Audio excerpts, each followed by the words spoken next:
Salut à tous et bienvenue sur cette nouvelle vidéo qui vous parle d'immigration et des développeries.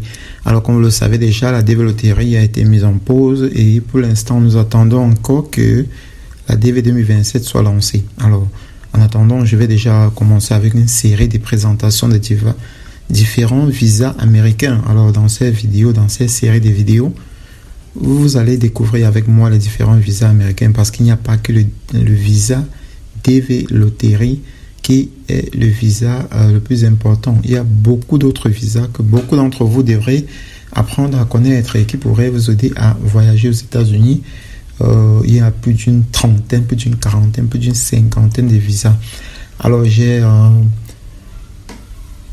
bien sûr élaboré un livre que je vais certainement mettre, voilà, comme vous pouvez voir la couverture du livre, je vais mettre cela sur le marché bientôt. Alors je vais bientôt publier cela pour vous, voilà, pour vous orienter dans la développerie. J'ai aussi un livre sur tous les différents types de visas. Alors ce livre, c'est seulement un livre qui porte directement sur la développerie, qui vous oriente de l'inscription de la développerie jusqu'à l'obtention, jusqu'à votre insertion aux États-Unis. Voilà. Donc ce document que j'ai élaboré pour vous, vous l'aurez bientôt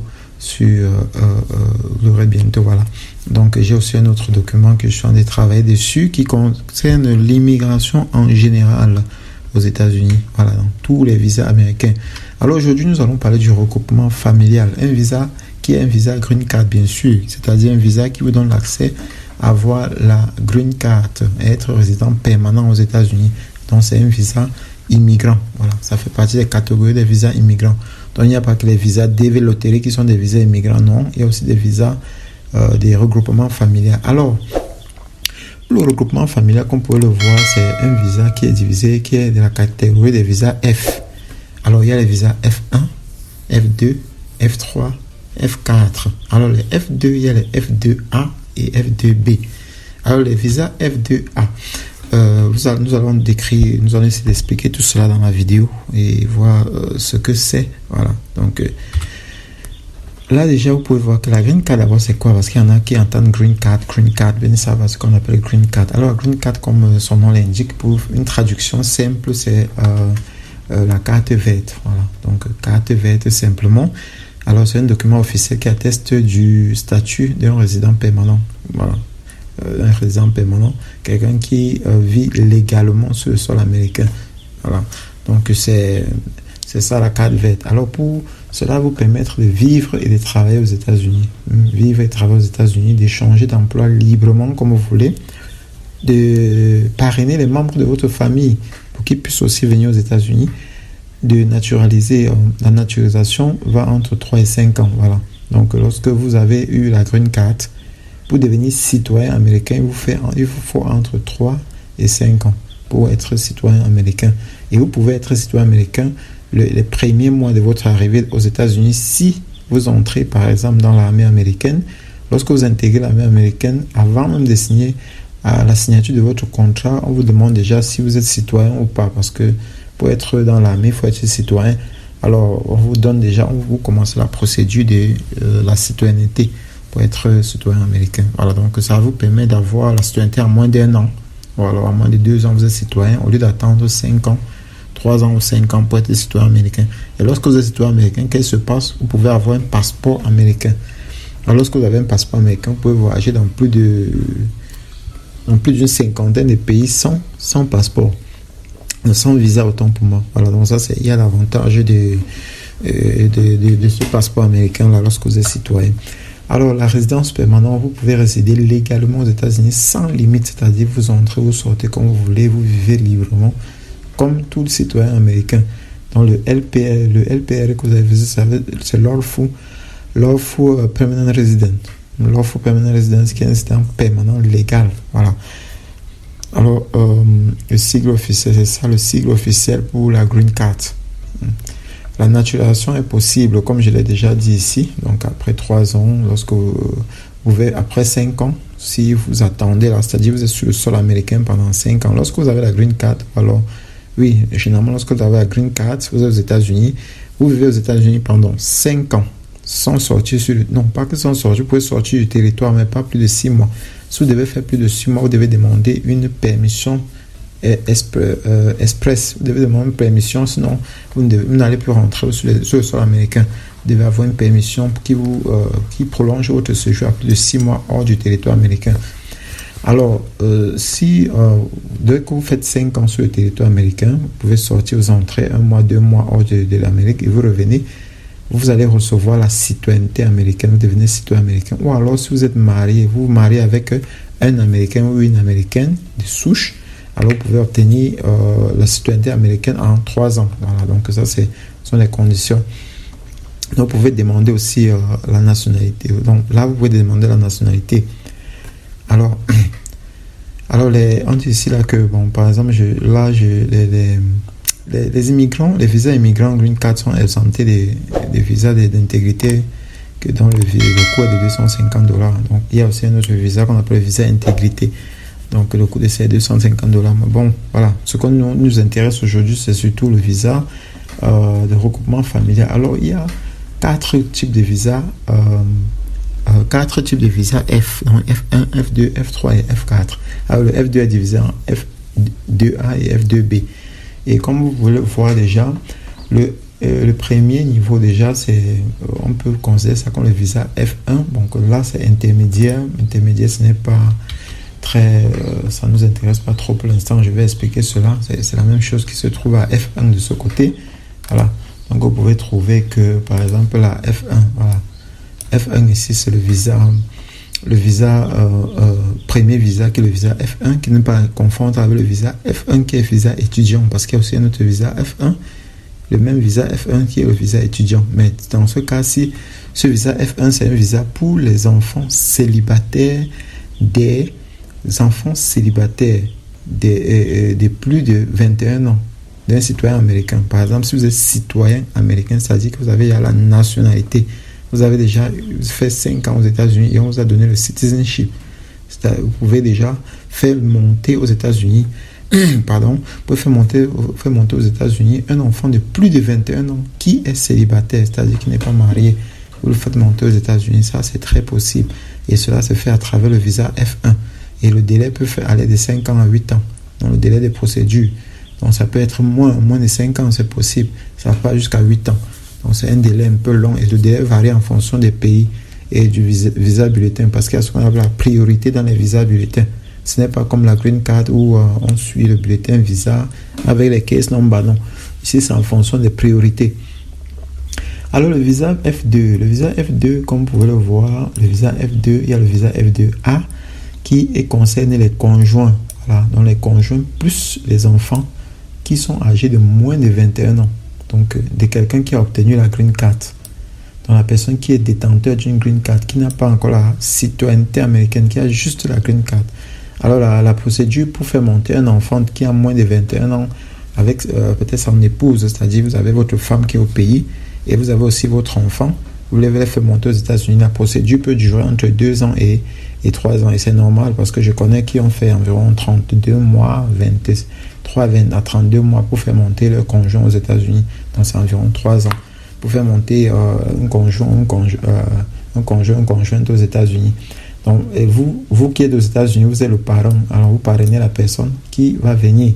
Alors le délai, comme je l'ai dit, c'est 2 à 3 ans. Alors le visa FB2, quant à lui, c'est pour les visas des enfants célibataires des résidents permanents. C'est-à-dire quelqu'un qui a la Green Card, par exemple, qui a monté à la loterie, peut faire monter son enfant qui a plus de 21 ans. Quelqu'un qui a plus de 21 ans et qui vit au pays pour le faire monter cet enfant-là.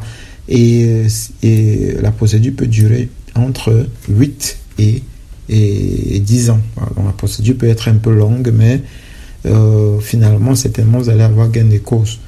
Donc, et cela varie toujours en fonction des pays. Donc, on ne peut pas généraliser. En France, ce n'est pas la même chose qu'au Gabon, au Cameroun, au Sénégal ou alors en Turquie. Je sais pas, ça va varier en fonction du pays.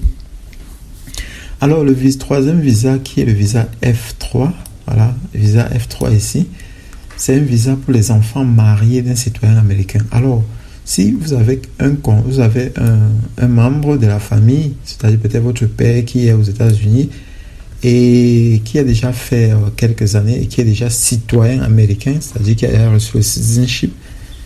Alors, vous êtes au pays, vous êtes déjà marié et vous devez avoir plus de 21 ans si vous êtes marié. Voilà. Pardon. Vous devez avoir plus de 21 ans si vous êtes marié. Voilà. Donc, si vous avez plus de 21 ans ou plus, vous êtes marié et votre père, vous décidez de faire votre procédure. Vous pouvez monter aux États-Unis avec votre épouse. Donc, vous êtes l'enfant de cette personne qui vit aux États-Unis déjà avec le citizenship. Alors, la procédure peut aussi durer en fonction des pays. Il y a les quotas aussi par pays.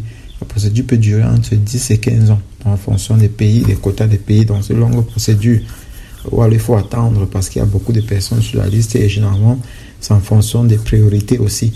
Voilà, donc, et maintenant, il y a un dernier visa qui est un visa F4. Alors, le visa F4, c'est un visa aussi très important. Il y en a qui ne savent pas que ça existe. C'est un visa qui te permet de faire monter tes frères et tes soeurs. C'est-à-dire, si toi, le grand frère d'une famille, tu te retrouves aux États-Unis, tu peux faire monter tes frères et tes soeurs aux États-Unis qui ont plus de 21 ans. C'est-à-dire que tu es le parent et tu es citoyen américain. Tu peux faire monter alors, tu dois être citoyen américain et tu dois avoir plus de 21 ans ou plus. Tu dois avoir 21 ans ou plus et tu peux faire monter tes frères et tes soeurs. Voilà. Donc, tu peux faire monter tes frères et tes soeurs aux États-Unis, surtout si tu es citoyen américain. Voilà. Donc, je répète encore, la procédure aussi dure. Ça peut durer entre 15 et 25 ans. Donc, ça varie aussi en fonction du pays. Voilà. Dans le visa bulletin, généralement, est mensuellement publié et en fonction des priorités aussi. On traite en fonction des priorités. Donc, je vais laisser le lien aussi du site du travelstate.gov dans les commentaires, parce que ce que je donne comme information, ce ne sont pas des informations inventées, ce sont des informations qui existent sur les plateformes d'immigration américaine, l'URSS et le travel.state.gov. Voilà. Donc là, je détaille un peu ces visas ici. Donc le visa F1, comment est-ce que ça se passe? Visa F1. Le visa F1 délivré aux enfants adultes célibataires, des enfants américains. Les conditions essentielles sont que le parent soit citoyen américain et que le demandeur soit âgé de plus de 21 ans. Voilà, donc le citoyen doit avoir plus de 21 ans. Après le dépôt du formulaire I-130. Alors le demandeur, le parent, celui qui est aux États-Unis doit déposer un formulaire I-130. Alors, le demandeur, celui qui demande le visa, doit attendre la date de la priorité indiquée dans le bulletin visa. Pardon. Alors, ceux qui vérifient souvent le bulletin visa de la DV Loterie vont constater que lorsqu'ils vérifient, le bulletin de la DV Loterie est souvent au fond de la page parce que tout en haut, il y a les visas, il y a les autres types de visas qui sont là. Alors, généralement, ça ne nous intéresse pas parce que ce qui nous intéresse, c'est la DV Loterie, mais il y a aussi le bulletin visa des visas F1, qui sont les visas travailleurs, qui sont les visas étudiants et en même temps les visas des enfants célibataires des citoyens américains. Alors, on dit ici là que si le demandeur se marie avant d'avoir obtenu la carte verte, son visa devient catégorie F3. Donc, si entre-temps, pendant que vous attendez que votre visa sorte, pendant que vous avez lancé la procédure pour avoir le visa F1 comme l'enfant d'un citoyen américain qui est célibataire et que vous vous mariez entre-temps, alors vous tombez dans la catégorie des visas, de ce qu'on appelle les visas F3. Voilà, donc vous tombez dans cette catégorie des visas F3. Alors les visas F2 ici, comme je l'ai dit précédemment, c'est un visa délivré aux enfants adultes célibataires. Ils doivent être adultes célibataires, des résidents permanents légaux aux États-Unis. Et on dit ici là que les principales conditions sont que le demandeur soit âgé de plus de 21 ans. Voilà, donc le demandeur, celui qui demande le visa, doit être âgé de plus de 21 ans et il doit rester célibataire au moment de l'obtention du régime d'immigrants. Donc si entre-temps vous mariez, vous tombez plutôt dans une autre catégorie de visa qui est ça. Donc vous devez rester célibataire pendant la procédure.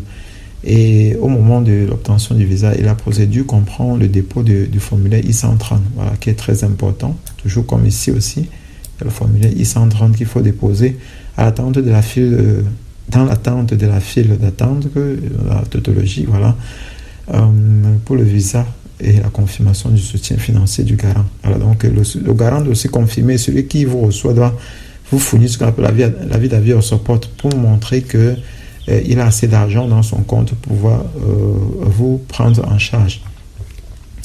Voilà, donc en dehors de ça, un visa le visa F2A, voilà, j'ai sauté sur la F2B, F2A ici, qui est destiné aux enfants déjà, comme je l'ai dit précédemment, plus détaillé ici, aux enfants des conjoints, et aux enfants et aux mineurs, aux conjoints et aux enfants mineurs.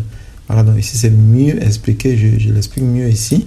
Donc pour ce visa, ça concerne aux conjoints, donc mari et femme, ça va être votre femme, ça peut être votre mari, et aux enfants qui sont mineurs, c'est-à-dire qui ont moins de 21 ans, des résidents permanents, donc une personne qui vit aux États-Unis avec la résidence permanente. Il est impératif de le répondre. Il est impératif que le répondant possède un statut résident permanent valide et fournisse la preuve d'un mariage légal.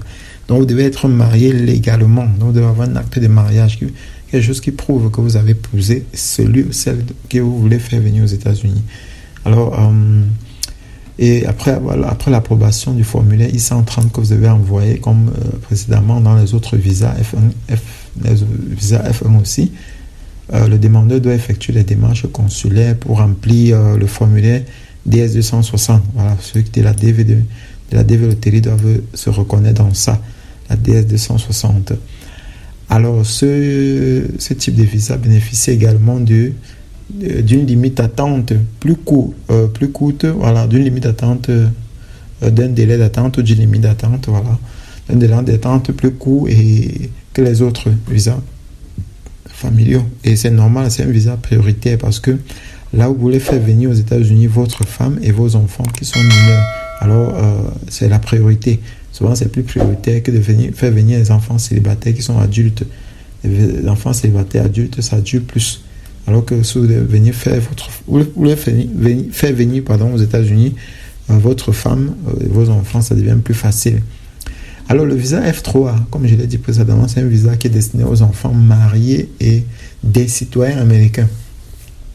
Alors, vous êtes citoyen américain, vos parents sont aux États-Unis depuis des années et vous êtes resté au pays, vous êtes mariés et eux, ils sont là-bas depuis 10-15 ans. Ils peuvent lancer votre procédure si vous n'avez pas pu gagner la loterie américaine. Et comme la procédure est difficile, vous pouvez commencer la procédure et vous retrouver aux États-Unis avec votre femme, malgré que vous soyez marié, parce que votre père vous a aidé à venir aux États-Unis. Alors, les conditions essentielles sont que le parent soit citoyen américain. Voilà. Donc, le parent doit être citoyen américain et que le mariage du demandeur soit légalement enregistré. Ça doit être un mariage légalement enregistré, pas un mariage du derrière, je ne sais pas trop quoi. Voilà. Et l'immigration sous la catégorie F3 permet d'inclure le conjoint et les enfants. Voilà. Mineurs surtout dans la demande. Comme je l'ai dit précédemment, lorsque vos parents sont déjà là-bas, vous êtes mariés au pays, vous pouvez faire monter aux États-Unis avec vos enfants, surtout s'ils sont mineurs, dans l'attente d'un visa prioritaire est obligatoire. Voilà. Donc l'attente d'un visa prioritaire obligatoire. Lorsque c'est comme ça aussi, vous êtes dans la priorité. Dans la priorité. Donc vous êtes prioritaire pour recevoir un visa. Alors, la quatrième catégorie des visas que nous allons voir ici, c'est le visa F4, que nous avons déjà cité précédemment. Visa F4 est délivré aux frères et sœurs. Voilà. Délivré aux frères et sœurs d'un citoyen américain. Donc, si vous avez un grand frère aux États-Unis qui a déjà fait quelques années, ou un petit frère, il peut faire venir ses frères et sœurs aux États-Unis. Voilà, il peut faire venir ses frères et sœurs. Le garant doit être citoyen américain âgé de moins 21 ans. Donc, le minimum de l'âge de celui-là qui vous reçoit aux États-Unis doit être de 21 ans. Ça ne doit pas être un mineur. Et au moment du dépôt du formulaire I-130. Donc, comme vous le voyez, le formulaire I-130 est dans toutes les démarches. Il faut remplir le formulaire I-130 dans toutes les procédures des visas F1, F2, F3. Tout ça, il faut remplir. Même ici, au niveau du visa F3, il va falloir remplir aussi ce visa I-130. Donc, c'est important. Il va falloir remplir cela aussi. Alors, la catégorie F4 fait partie des programmes de regroupement familial américains dont les délais d'attente sont les plus longs. Voilà, donc, sont pour les frères et sœurs, il n'y a pas une priorité là-dedans. Donc, généralement, c'est plus long. Ça peut et ça varie en fonction des pays. Alors, quelle est la procédure qu'il faut adopter pour avoir ces visas? C'est très important. Voilà, la procédure. La procédure, déjà, je vais dire que la procédure, comme j'ai dit précédemment, ça peut aller de 1 à 2 ans pour ceux qui sont liés directement à la personne qui est aux États-Unis, c'est-à-dire, par exemple, le conjoint, les enfants et tout ça, ça peut être plus rapide, 1 à 2 ans, 3 ans maximum. Et ça peut aller jusqu'à 25 ans pour les autres pays, pour les autres types de visas, comme les visas pour les frères et sœurs. Maintenant, ça varie en fonction des pays d'origine. Donc, alors, au début, déjà, il faut déjà déposer le formulaire I-130, comme je l'ai dit précédemment. C'est très important. Alors, le pétitionnaire américain, celui qui vous reçoit, votre parrain, doit déposer un formulaire I-130 et il doit payer un frais qui est approximativement à $675 américains. Donc, ce montant peut varier. Donc, vous devez toujours vérifier cela sur le site officiel de l'immigration, de l'USCIS. Et à l'attente de l'approbation de I-797. Alors, la procédure commence par le dépôt du formulaire I-130, comme je l'ai déjà dit, par le store américain. Et donc, c'est votre sponsor ou alors la personne qui vous fait monter aux États-Unis qui doit remplir le formulaire I-130.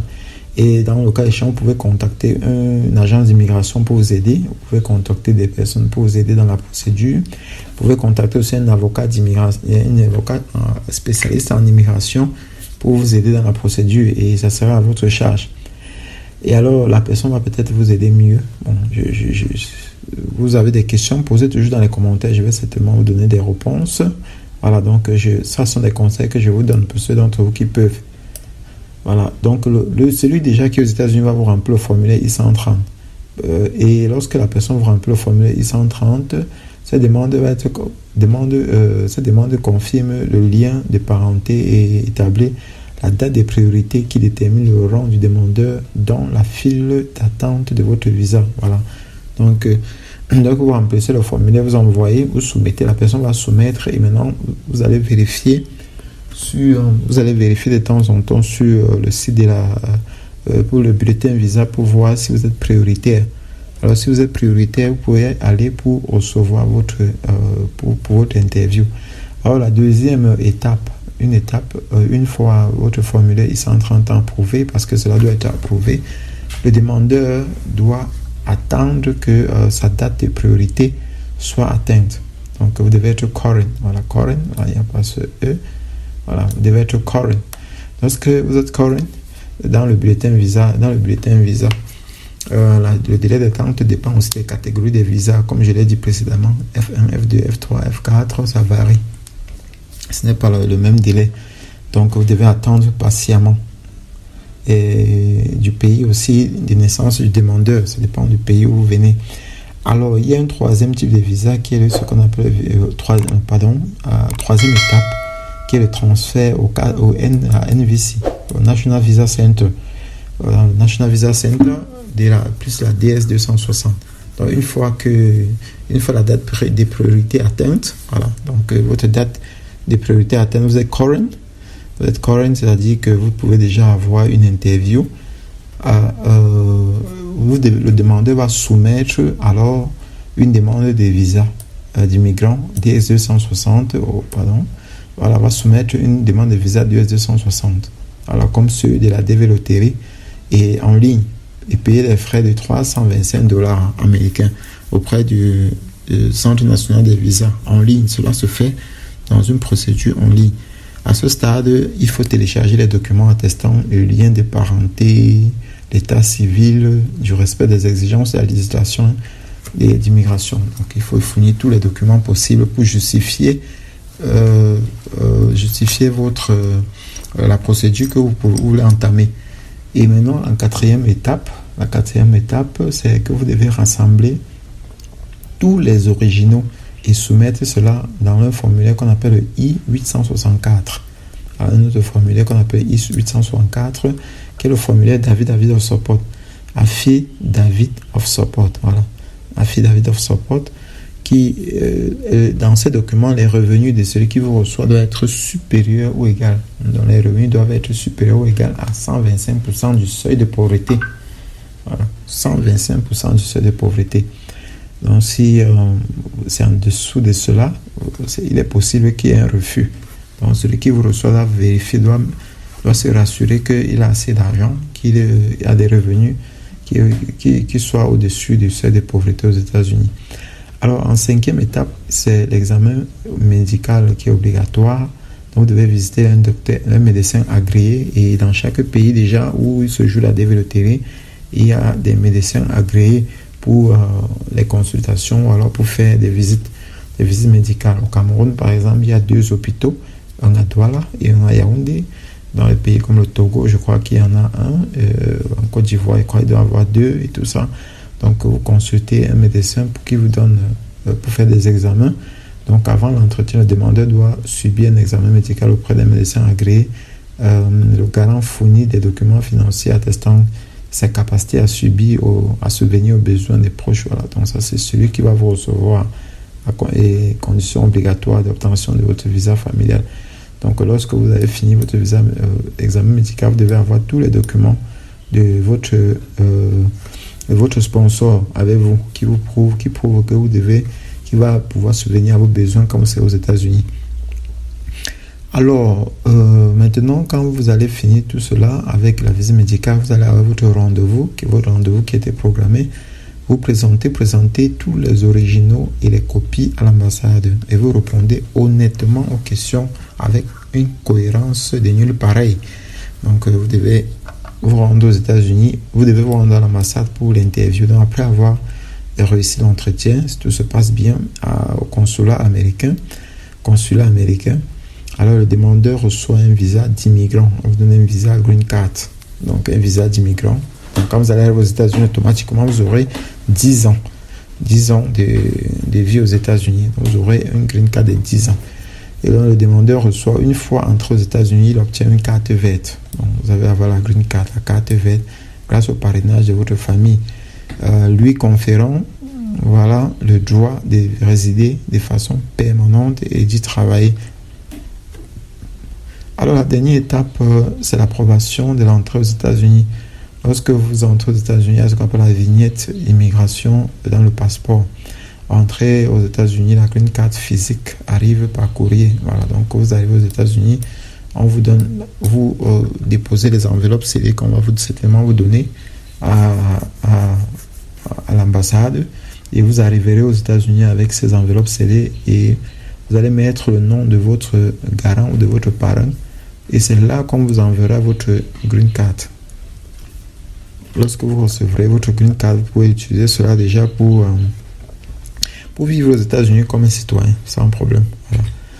Alors, les documents déjà que j'ai cités précédemment, je vous donne encore en détail ici les documents pour le pétitionnaire aux États-Unis, donc celui qui est aux États-Unis, qui vous fait venir, qu'est-ce que la personne va faire pour vous? La personne va vous donner un formulaire, va remplir votre formulaire I-130 et payer les frais de $675.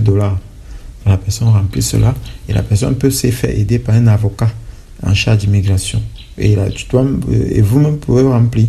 C'est un formulaire qui se trouve en ligne et tout le monde peut le remplir. C'est lorsque tu ne peux pas, lorsque tu sens que c'est un peu difficile, lorsque tu n'es pas vraiment dans le domaine que tu peux demander de l'aide. Voilà. Donc, sinon, chacun peut le faire.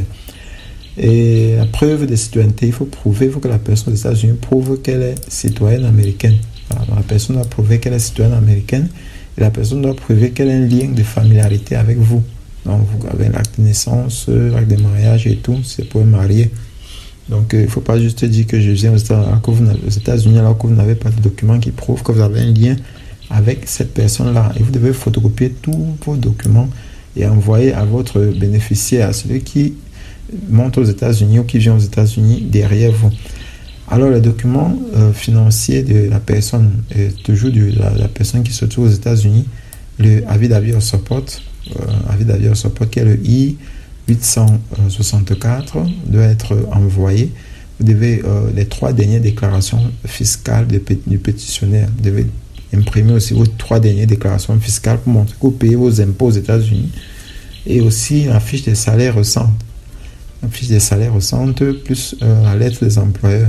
Donc, ce qui prouve que vous travaillez dans une entreprise avec les fiches des salaires parce que normalement, chaque mois, lorsque vous payez, vous avez une fiche de salaire et cela va pouvoir aider votre bénéficiaire a prouvé que vous venez chez lui et que vous avez quand même quelques dollars dans votre compte.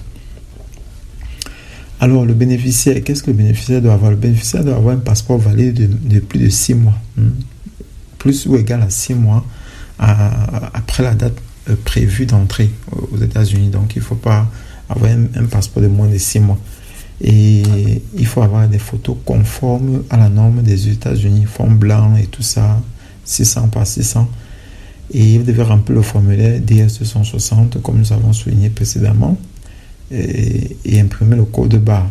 Donc, on remplit généralement, pour ceux qui ont déjà rempli les formulaires des DS260, ils vont constater qu'à la dernière page, lorsqu'on termine de remplir, on soumet, il y a une page qui s'affiche avec le code barre qu'il faut imprimer et y aller à l'ambassade avec. Alors, le dernier document qu'il faut apporter pour le bénéficiaire, c'est l'acte de naissance et la traduction certifiée, plus la traduction certifiée de cet acte-là, en anglais surtout. Alors, les documents médicaux, ça c'est les résumés, il faut avoir le I-693 et le carnet de vaccination. Donc, il faut faire les vaccins, c'est primordial. L'extrait de casier judiciaire datant de plus de 6 mois, bien sûr. Voilà, donc ça c'est pour les pays où vous avez passé plus de 6 mois, pardon. Donc, un extrait de casier judiciaire de chaque pays où vous avez résidé plus de 6 mois. Donc, vous devez avoir un casier judiciaire et aussi un formulaire DS 500, DS 5540, non 5540, c'est applicable. Donc, ça dépend, c'est applicable. Alors, tous les documents non anglophones doivent être traduits par un traducteur certifié. Donc, pas de Google Translate. Donc, il y en a qui utilisent Google Translate pour traduire. Non. Vous devez aller voir un ministère ou alors une institution qui est agréée pour faire la traduction de vos diplômes et de vos actes de naissance. Donc, cela va être traduit par un traducteur agréé. Alors, les formulaires et les frais. Donc, comme je l'ai dit tout à l'heure, il y a plusieurs formulaires qu'il faut remplir. Le I-130 qui est rempli par le pétitionnaire et qui est destiné à la personne qui vit aux États-Unis. Et le frais doit être payé par votre garant, par votre pétitionnaire, qui est de $175. La DS260, qui est un visa immigrant, voilà, donc qui est immigrant visa application, qui est pour le bénéficiaire, c'est-à-dire là-bas se trouvent toutes les informations du bénéficiaire. Et il faut payer une somme de $325. Et maintenant, par la suite, il y a un formulaire I-864, avis d'avis au support, le pétitionnaire, qui, voilà, le montant est inclus, le montant déjà inclus dans les $175. Et maintenant, il y a la visite médicale, qui est le document, le formulaire I-693 de la visite médicale, qui est payé par le bénéficiaire et ce montant varie en fonction des pays. Donc, ça peut être dans les 215 000 francs CFA dans certains pays, donc $330, 200, ça dépend, je peux pas directement donner le montant, $330 je pense, voilà. Donc, mais ça varie, ce montant variable en fonction des pays et en fonction aussi de l'âge de la personne qui voyage. Alors, il y a le visa, le formulaire I-94 qui est un formulaire d'arrivée et de départ. Lorsque vous arrivez aux États-Unis, un formulaire de départ qui se paye à $24. Alors, un total estimatif de $1,050, donc un peu près d'1 million de francs CFA pour ceux qui sont dans la zone franc. Donc, un peu moins d'1 million de francs CFA. Exempter les visas immigrants Green Card Family ne paye pas de visa Integrity. Voilà. Donc, ça, c'est un autre type de visa qui a été introduit. Donc, paiement officiel, il y a les sites de paiement officiel comme PayGov. Il faut payer. Il y a le USS Gov, il y a le NVC Gov. Voilà. Donc, c'est ce site qu'il faut payer les frais.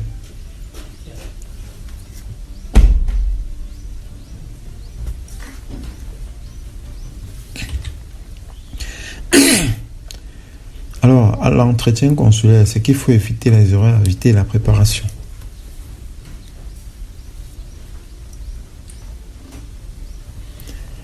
Préparation à faire. Apporter tous les originaux plus photocopies. Tenue professionnelle et soignée. Donc, il y en a qui s'habillent bizarrement avec les pantalons déchirés. On va vous chasser. Alors, vous devez arriver au moins 30 minutes avant l'heure. Il y en a qui arrivent souvent 2 heures, 1 heure avant. Vous devez répondre honnêtement et clairement aux questions. Donc, il ne faut pas commencer à tituber, vous guettez, vous regardez le sol, vous nettoyez vos ongles, vous commencez à manger vos ongles lorsqu'on vous pose des questions. Non, soyez confiant et conscient des questions que vous répondez et classeur organisé par type de document. Donc, généralement, quand vous avez à l'ambassade, on vous indique la manière dont vous devez classer vos documents et connaître aussi la date clé du mariage et des naissances. Donc, lorsqu'on vous pose la question, vous êtes marié en quelle année? Vous devez savoir, vous êtes né en quelle année? Votre mari est né en quelle année? Votre femme est née en quelle année? Votre enfant est né en quelle année? Vous devez être capable de répondre à ces questions-là. Donc, les choses à éviter, ne jamais mentir ou omettre des informations. Il ne faut jamais oublier sciemment une information. Il faut éviter aussi les incohérences dans la DS. Donc, ce que vous avez mis dans la DS doit être exactement ce que vous dites à l'ambassade. Et ne pas laisser un document manquant sans signaler. Éviter aussi les réponses trop longues ou confuses. Donc, on vous pose une question, répondez à la question. Ne cherchez pas à augmenter, dire comment vous connaissez trop. Non. Dites juste ce qu'on vous a demandé. Répondez simplement. Et évitez aussi les réponses trop longues, voilà. Et aussi par la suite, vous devez ne pas arriver sans tous les originaux. Donc il faut arriver toujours avec les originaux. Évitez le téléphone, soit interdit. Voilà, généralement le téléphone est interdit à l'ambassade, on n'a pas besoin. Ne devez pas entrer avec le téléphone. Ne pas paniquer, hein, voilà. Donc ne pas paniquer en cas des procédures 221G. Voilà. Donc 221G n'est pas un problème parce que généralement, le 221G, c'est lorsqu'il y a des documents qui sont manquants. Voilà. On vous approuve, approuvé, mais on vous dit que il y a des documents qui manquent. Et on peut aussi vous mettre en 214B. 214B, c'est juste un refus intention d'immigrante, voilà. Donc, c'est un refus simple. Alors qu'un 221G, c'est juste un document qui manque. Donc, vous pouvez essayer de rattraper ce document-là. Votre visa peut être approuvé et on vous tamponne le visa avec le passeport, le visa dans le passeport simplement et vous apprêtez pour le voyage. Alors, donc là, vous avez le chronogramme de délai estimé pour la procédure. Donc, le jour 1, vous pouvez déposer le délai, le formulaire 200, le I-130. Après 6 mois, il y a l'approbation et vous remplissez l'approbation avec un formulaire I-794-17 qui vous est envoyé. Et vous remplissez le formulaire DS260 qui va durer maintenant entre 2 mois et 4 mois. Et entre plus de 2 mois et 4 mois, visite médicale, vous allez à la visite médicale et vous allez à l'entretien entre 2 mois et 6 mois. Voilà, donc c'est un peu ça les délais. Ça, c'est un résumé des délais de la procédure. Alors, lorsque vous avez fini votre interview et tout, vous avez votre visa, vous devez préparer votre vol pour les États-Unis. Alors, le vol vers les États-Unis, votre passeport contient votre vignette d'immigration, donc votre visa, conservé précieusement. Voilà. Donc, et maintenant, vous devez 2 en 2 inspection de la CBP à l'aéroport, donc le Custom and Border Protection. Donc, lorsque vous avez aux États-Unis, on va vous questionner, vous poser quelques petites questions. Vous venez d'arriver, vous allez chez qui et tout. Vous allez se répondre et on vous demande si vous voulez recevoir votre green card à la même destination. Vous dites oui et tout. Alors, donc, présentez votre passeport à la vignette d'immigration et le paquet scellé. Donc, normalement, vous donnez un paquet scellé. Le paquet scellé, c'est le formulaire qu'on vous donne à l'ambassade scellé. Donc, vous remettez là-bas. Ne jamais l'ouvrir. Et ne jamais rentrer à la maison. Il y a des interviews, plusieurs personnes qui disent souvent, oh non, on ne m'a pas demandé cela. On ne vous a pas demandé. Il y en a qui ne savent pas que ces visas existent, ces procédures de voyage existent. Donc, déjà, à l'aéroport, beaucoup ne vous demanderont pas. Les Customs and Border Protection ne vous demanderont pas toujours parce qu'ils ne savent pas que d'autres ne savent même pas que ce que vous avez en main, ils devraient prendre cela. Bon, c'est à vous de leur donner. Ne dites pas que non, comme ils ne m'ont pas demandé, je rentre chez moi avec non. C'est vous qui vous allez rester pendant 2, 3 mois, 6 mois, 1 an, vous n'aurez pas la green card. Donc, et ça sera à votre risque et péril. Donc, ne l'ouvrez jamais. Alors, en troisième procédure, vous devez payer le formulaire I-94. Donc, à l'arrivée, vous payez un formulaire preuve officielle du statut légal et de durée autorisée. Voilà, donc cela se fait déjà quand on est sur le sol américain, et vous vérifiez aussi votre I-94 en ligne.